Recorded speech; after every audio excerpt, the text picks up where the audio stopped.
number from 1 to 100 and number between 1 to 100 are kept in a box। Probability के इस छोटे से concept पे मैथ्स में क्वेश्चन आते हैं और जिसमें बच्चे गलत करते हैं। मैं खुद एवेल्युएटर के रूप में देखा हूँ कि इस केवल क्वेश्चन के चलते 10 से अधिक बच्चे 100 मार्क्स नहीं ला पाए थे। तो मैथमेटिक्स में इस तरह के 10 मिस्टेक के बारे में मैं बताने वाला हूँ जिसके कारण बच्चों का 100/100 नहीं आ पाता है। इस पूरे वीडियो को आप ध्यान से देखिए और मेरा दावा है कि इस पूरे वीडियो को देखने के बाद अगर आप अपनी कॉपी उठाएंगे तो उसमें इनमें से बताई हुई कोई ना कोई गलती आपके कॉपी में निश्चित रूप से रहेगी।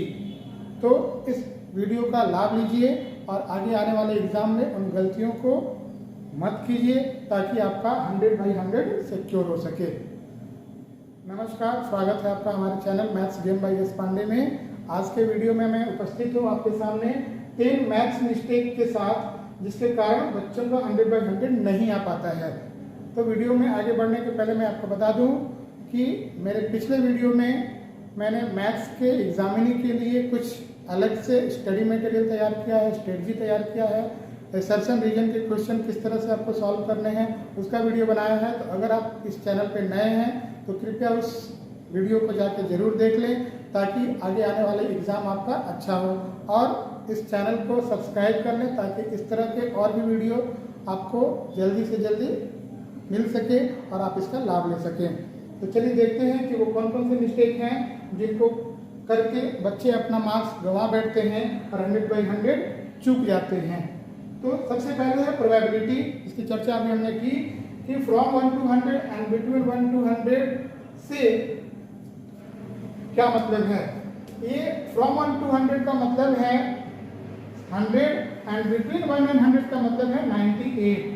टोटल आउटकम आपका 98 हो जाता है बिटवीन में, जबकि फ्रॉम 1 to 100 में 100 इस छोटे से कॉन्सेप्ट पे बच्चे ध्यान नहीं देते हैं और उनका मार्क्स कट जाता है। जाहिर सी बात है, प्रोबेबिलिटी छोटे कॉन्सेप्ट में अगर आपका एक भी मिस्टेक हो गया टोटल आउटकम या फेवरेबल आउटकम तो आपको मार्क्स नहीं मिल पाता है क्योंकि वो छोटा सा क्वेश्चन 1 मार्क्स का होता ही है। और दूसरा एटलीस्ट, एटमोस्ट और एग्जैक्टली, ये क्या होते हैं। एटलीस्ट, एटमोस्ट का जरूरत पड़ता है डाइस और क्वाइन के केस में। तो इस वीडियो में मैं उसके बारे में डिटेल नहीं बता पाऊंगा क्योंकि आपका वीडियो काफ़ी लंबा हो जाएगा। इसमें स्पेशली हमने मिस्टेक के बारे में बताने के लिए वीडियो बनाया है। तो आप इस टॉपिक को थोड़ा सा ध्यान से देख लेंगे कि क्या इसका मतलब होता है, एटलीस्ट, एटमोस्ट का प्रयोग कब करते हैं ताकि इससे रिलेटेड मिस्टेक आप नहीं करें। अगला टॉपिक है आपका क्वाड्रेटिक इक्वेशन। ये भी मोस्ट इंपॉर्टेंट टॉपिक है जहां पे बच्चे मिस्टेक करते हैं। बैलेंस्ड इक्वेशन, क्या मतलब है इसका। आपको क्वाड्रेटिक इक्वेशन बनाना पड़ता है हर क्वेश्चन में सॉल्व करने के लिए। सपोज ये क्वेश्चन है जो कि आपका मोस्ट इंपॉर्टेंट क्वेश्चन है कि जिसमें एक रेलगाड़ी 360 किलोमीटर की दूरी को पार करती है। अगर उसका स्पीड 5 किलोमीटर ज़्यादा हो तो उसको आधा घंटा कम समय लगता है। ये उसका इक्वेशन बनता है। अब इसमें मिस्टेक क्या होता है, तो मिस्टेक ये होता है कि आप इसको उल्टा लिख देते हैं, यानी इसको इधर लिख देते हैं। तो इसके लिए मैं आपको बता देता हूं कि जब भी आपका डिनोमिनेटर बड़ा हो, जाहिर सी बात है x से x+5 बड़ा है तो वो निश्चित रूप से फ्रैक्शन छोटा होगा और छोटे फ्रैक्शन को हमेशा आपको सब्ट्रैक्ट करना है। तो इस कॉन्सेप्ट के साथ अगर आप इक्वेशन बनाते हैं तो आपका आगे का कैलकुलेशन हमेशा सही होगा। मोस्ट ऑफ द केसेस में बच्चे यहीं पे गलत कर देते हैं, यानी कि इक्वेशन ही उल्टा बनाते हैं और अगर इक्वेशन ही उल्टा होगा तो आगे का सॉल्यूशन तो उल्टा हो ही जाएगा।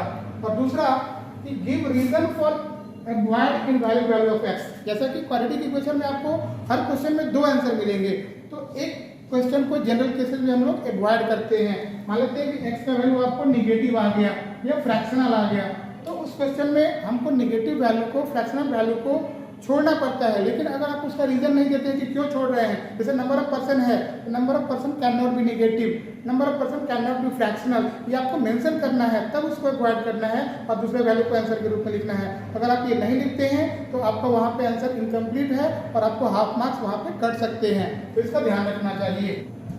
नेक्स्ट है पेयर ऑफ लीनियर इक्वेशन।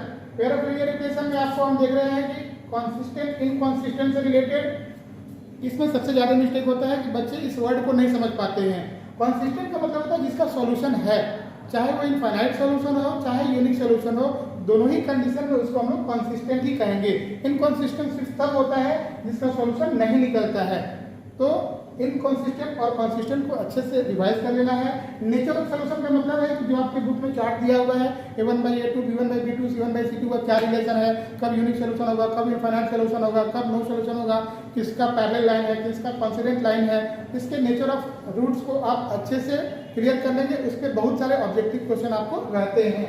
और लास्ट में बैलेंस इक्वेशन। क्वाड्रेटिक इक्वेशन में जैसा हमने आपको बताया कि इक्वेशन को बैलेंस करना जरूरी है, उसी तरह से पेयर ऑफ लीनियर इक्वेशन में भी आपको इक्वेशन बनाना पड़ता है। उस इक्वेशन बनाने में बच्चे कभी कभी मिस्टेक करते हैं। जैसे आपको फादर का एज और सन के एज में अगर आपको इक्वेशन बनाना है तो 10 साल बाद फादर का एज x+10 है और सन का एज y+10 हो जाएगा, लेकिन सन के एज का दुगुना है फादर का एज। जल्दीबाजी में बच्चे इधर ही मल्टीप्लाई कर देते हैं, तो फादर के एज में कभी मल्टीप्लाई नहीं होगा, ये आपको ध्यान रखना है।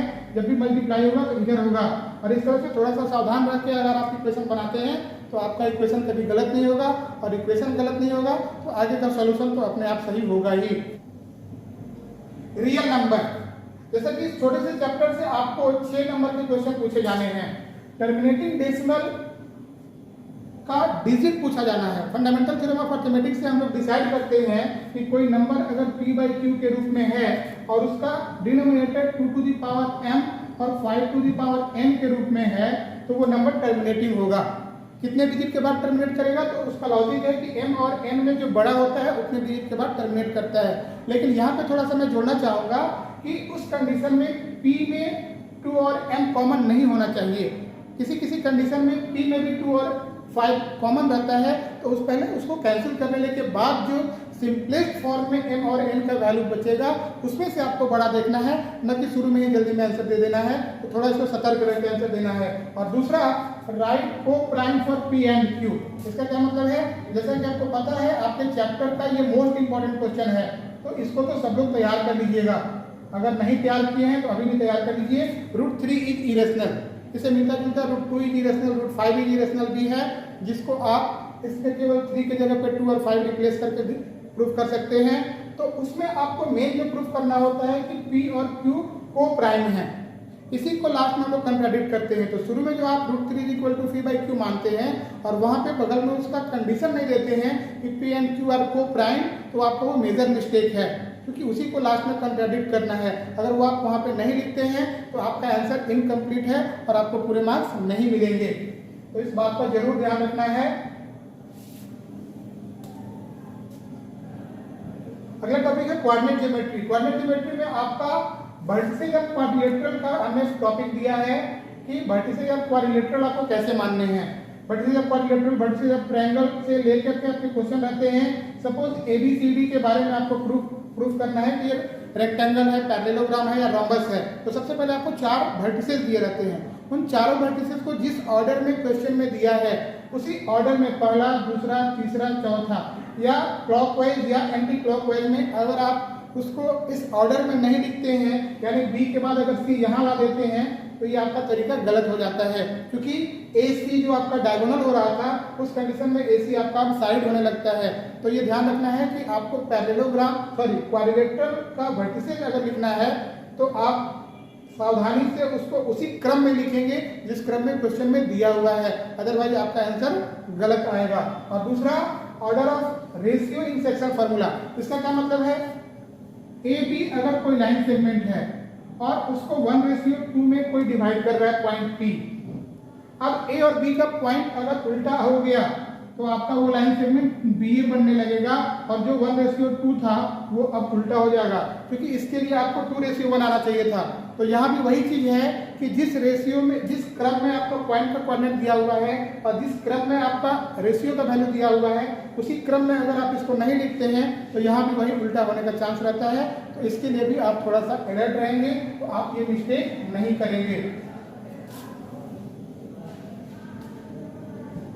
अगला हाइट एंड डिस्टेंस, इसमें हमने रखा है एंगल इंक्रीजिंग कॉन्सेप्ट। जैसा कि हाइट एंड डिस्टेंस में हमेशा आपको फिगर बनता है डबल ट्रायंगल का, इस तरह से कि कोई गाड़ी पहले यहाँ पे थी, थोड़ी देर के बाद यहाँ पे आ गई, पहले उसका एंगल जो है वो 30 डिग्री का बन रहा था, अब थोड़ी देर के बाद उसका एंगल 45 डिग्री या 60 डिग्री बनने लगा। क्वेश्चन पढ़ने की हड़बड़ी में या समझ में नहीं आने के कारण अगर आप जल्दीबाजी में एंगल ही उल्टा कर दिए तो सारा का सारा आंसर तो बाद में उल्टा हो ही जाएगा। तो उसके लिए आपको क्या करना है कि यहाँ पे एक कॉन्सेप्ट दिमाग में रखना है कि क्वेश्चन चाहे जैसा भी रहे, आपको पढ़ने नहीं भी आए तो ये दिमाग में रखिए कि जैसे जैसे आप नजदीक जाएंगे वैसे वैसे एंगल बड़ा होगा। यानी कि अगर आपको पहला एंगल यहाँ बनाना है, दूसरा एंगल यहाँ बनाना है, तो ये एंगल छोटा वाला होगा और ये एंगल बड़ा वाला होगा। अगर 30 डिग्री और 60 डिग्री है तो यहाँ 30 होगा, यहाँ 60 होगा। अगर 45 डिग्री और 60 डिग्री है तो यहाँ 45 होगा, यहाँ 60 होगा। यानी कि जैसे जैसे नजदीक जाएंगे वैसे वैसे एंगल बड़ा होगा। ये हमेशा ध्यान रखना है। दूसरा कि एक ही पॉइंट से अगर आपको दो एंगल ऐसे बन रहे हैं, दो ही तरह का हाइट कंडीशन पे फिगर बनते हैं डबल ट्रायंगल का, तो इस कंडीशन में जो हाइट कम है उसका एंगल छोटा होगा, जो हाइट बड़ा है उसका एंगल बड़ा होगा। क्वेश्चन अगर आप सही से नहीं भी पढ़ पाए तो इस तरह से आपका आंसर गलत नहीं होगा और आप सही सही आंसर दे पाएंगे। दूसरा इसमें टॉपिक था ignoring the symbol of theta while proving the identity. ये आइडेंटिटी चैप्टर के लिए है। तो जल्दीबाजी में बच्चे साइन थीटा कॉस थीटा लिखने की बजाय, ये साइन थीटा कॉस थीटा लिखने की बजाय जल्दी जल्दी में केवल साइन कॉस लिखने लगते हैं और थीटा भूल जाते हैं। ये मेजर मिस्टेक है। आप इस तरह की गलती नहीं करेंगे। अभी से प्रैक्टिस में रखेंगे कि आपको ट्रिग्नोमेट्रिक रेशियो का सिंबल जरूर देना है।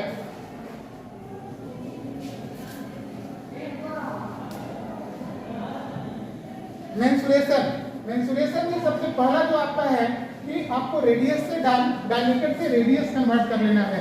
मोस्ट ऑफ दी केसेस में आपको कंफ्यूज करने के लिए क्वेश्चन में रेडियस नहीं दिया रहेगा बल्कि डायमीटर दिया रहेगा। आपको उस डायमीटर से रेडियस पहले निकाल लेना है, तब जाके आपको आगे सोल्यूशन करना है, अदरवाइज आपका सोल्यूशन गलत होगा। और दूसरा, convert all the dimension in same ratio, यानी कि रेडियस अगर सेंटीमीटर में है और हाइट आपका मीटर में है, या लेंथ आपका मीटर में है और ब्रेड्थ आपका सेंटीमीटर में है, तो सारे मेजरमेंट सेम रेशियो में होंगे तभी आपका कैलकुलेशन हो पाएगा। तो सावधानी से पहले क्वेश्चन को पढ़ लीजिए। अगर आपका सेम यूनिट में सारा है तब तो कोई दिक्कत नहीं है, लेकिन अगर यूनिट अलग अलग है तो सबसे पहला काम है कि उसको सेम यूनिट में कन्वर्ट कर लीजिए। मीटर स्क्वायर सेंटीमीटर स्क्वायर या metre cube centimetre cube convert करना, ये भी एक टॉपिक है कि अगर आप कन्वर्ट सही नहीं करते हैं, जैसे 1 metre square is equal to 100 into 100 centimetre square, और यही जगह क्यूब होगा तो 100 इंटू 100 इंटू 100 सेंटीमीटर क्यूब, तो इसको ध्यान में रखते हुए आपको कन्वर्ट कर देना है। अब सरफेस एरिया कैलकुलेशन मिस्टेक, इस टॉपिक का क्या मतलब है? सरफेस एरिया कैलकुलेशन मिस्टेक का मतलब ये है कि जल्दीबाजी में बच्चे क्या करते हैं कि सरफेस एरिया सब्ट्रैक्ट करने लगते हैं। एग्जाम्पल के लिए आपके बुक में एक क्वेश्चन है कि एक क्यूबॉइड में से एक हेवी स्फीयर कट कर दिया गया। अब बचे हुए सॉलिड का सरफेस एरिया क्या होगा? बच्चा क्या करता है, total surface area of cube minus lateral surface area of any sphere. नहीं, यहाँ पे एक नया सरफेस बना है, जो भी सरफेस नया बनेगा उसको ऐड करना है, न कि सब्ट्रैक्ट करना है। तो इस तरह के क्वेश्चन में आपको ध्यान देना है कि जहां भी नया सरफेस बनेगा वो जुटेगा, कभी सरफेस एरिया सब्ट्रैक्ट नहीं होता है। सब्ट्रैक्ट वहां पे होता है जहां पे कोई सरफेस ढक गया। जैसे एक क्वेश्चन है कि यहाँ पे एक हेवी स्फीयर ऊपर से रख दिया गया, तो जो ये पाई स्क्वायर है वो नहीं दिख रहा है, जो नहीं दिखता है उसको सब्ट्रैक्ट करते हैं, न कि जो काट लिया गया उसको सब्ट्रैक्ट करते हैं। तो ये भी मेजर मिस्टेक है, इस तरह की गलती आपको नहीं करनी है।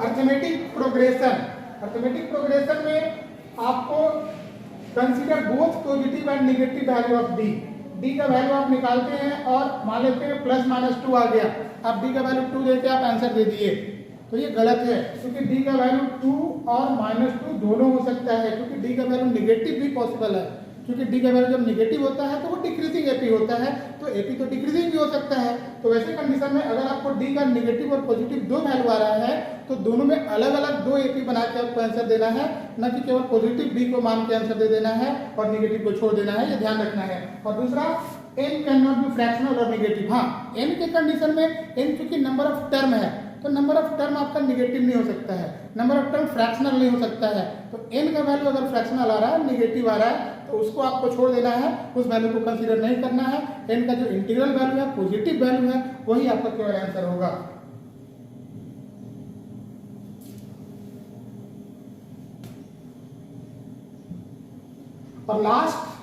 और सबसे इंपॉर्टेंट एक जनरल कॉन्सेप्ट कि x जो है वो फाइनल आंसर नहीं है, यानी कि आप किसी क्वेश्चन को बनाने के लिए उसके बीच में अगर x माने हुए हैं और क्वेश्चन सॉल्व किया आपने और लास्ट में x का वैल्यू आया, आप आंसर देके आगे बढ़ गए, आपका आंसर गलत भी हो सकता है क्योंकि उस x से डिपेंडेंट कुछ और भी हो सकता है क्वेश्चन में पूछ रहा हो। तो फाइनल आंसर देने से पहले एक बार क्वेश्चन को देख लेना है कि उस x के आधार पे और क्या क्या उस क्वेश्चन में डिमांड था जो क्वेश्चन में पूछ रहा था। जैसे उस क्वेश्चन के आधार पे आपको टोटल कॉस्ट निकालना है, टोटल सरफेस एरिया निकालना है, हो सकता है x साइड हो, तो x के आधार पे और भी अगर कुछ क्वेश्चन में पूछ रहा है तो उस पर एक बार सतर्क होकर आपको देख लेना है। ये सबसे कॉमन मिस्टेक है बच्चों का कि x का वैल्यू आया और आंसर देके हम आगे बढ़ गए। तो ऐसा नहीं करना है, आपको एक बार फिर से क्वेश्चन को देख लेना है उस क्वेश्चन में क्या क्या पूछ रहा था, जितने सारे कंपोनेंट उसके थे उन सभी का आंसर लास्ट में आपको कंपाइल करके देना है, तब जाके आंसर आपका कंप्लीट माना जाएगा। तो ये कुछ छोटे छोटे आपके कॉन्सेप्ट थे जहाँ पे बच्चे मिस्टेक करते हैं और ये मैं अपने अनुभव के आधार पर बता रहा हूँ कि मेरे क्लास में जो बच्चे पढ़ते हैं या सीबीएसई एवेल्युएशन के बीच में जब मैं बच्चों की कॉपी चेक करने जाता हूँ वहाँ पे इन छोटे छोटे मिस्टेक के कारण 80 में 79, 78 पे बच्चे रुक जाते हैं, जो बच्चे 80 में 80 ला सकते थे। तो आपने देखा कि ये छोटे छोटे मिस्टेक आपकी कॉपी में भी मिल सकता है। आपको सुनने में लग सकता है कि ये छोटे छोटे मिस्टेक हम नहीं करते हैं, लेकिन एग्जाम की हड़बड़ी में ये मिस्टेक होता है। तो अभी से आप इसके सतर्क रहेंगे और इस तरह का प्रैक्टिस करेंगे कि एग्जाम की हड़बड़ी में भी आपसे इस तरह का मिस्टेक नहीं हो। तो उम्मीद है कि आप इसका लाभ लेंगे और आपका एग्जाम अच्छे से जाएगा और आप 100 में 100 निश्चित रूप से सिक्योर करेंगे। Best of luck.